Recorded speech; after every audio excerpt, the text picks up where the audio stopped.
This morning, I met virtually, just by via video conference, Chris and Riley Lear. They own a family business called Teeter. You may be familiar with them. Their products are all over the world. Really, um, the inversion therapy where you kind of strap yourself to a board and maybe you've got back problems, spinal adjustment issues or joint issues, and you kind of get on that exercise platform that kind of puts you upside down for a while. They've got lots of other products, but this is a family owned operation and they're local.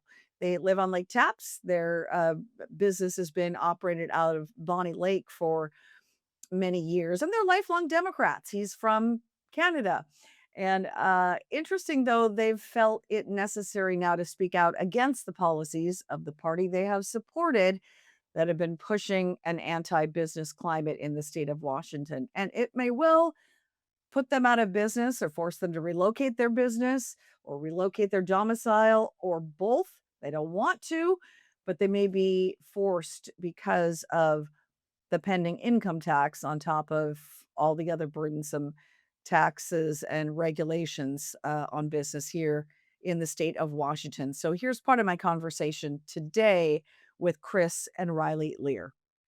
What happens um, in an S corporation is very different than what happens on an individual basis, right? So how we deal as an S corporation is everything flows through to Yep. us as individuals.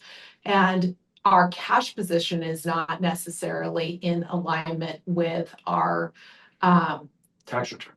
right, because our tax return shows a profit that actually isn't realized, right? That money is tied up in inventory and actually in the business. So it may show that we made $2 million, but we have $3.5 million of inventory sitting in our warehouse. So the cash availability is not there. There is a prism to the way this country functions. Lots of facets of what makes it work.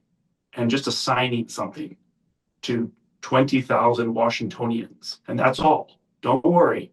And I read the state website last night in preparation for this, and I actually read it, thought, I'm on board with this. Let's do this. Let's go get this money.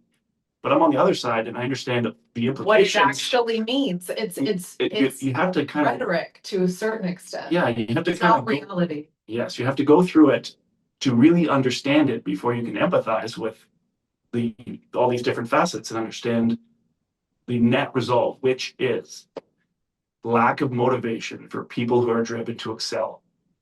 Because if you want me to employ people, you want us to be successful, you want me to take a big risk, to take a $10 million loan out to build a building, you got to give me some stability that allows me to feel comfortable and sleep at night, knowing I won't lose everything.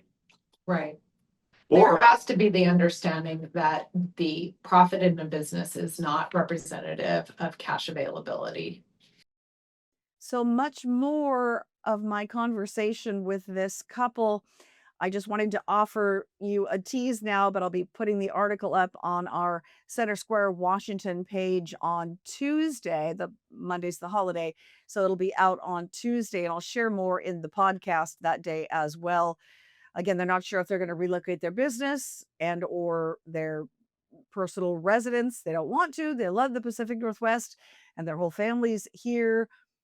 But this may be, as you've heard from many other business owners and wealthy individuals in the state, the pending income tax is sending people out the gates of the state. So more on that next week.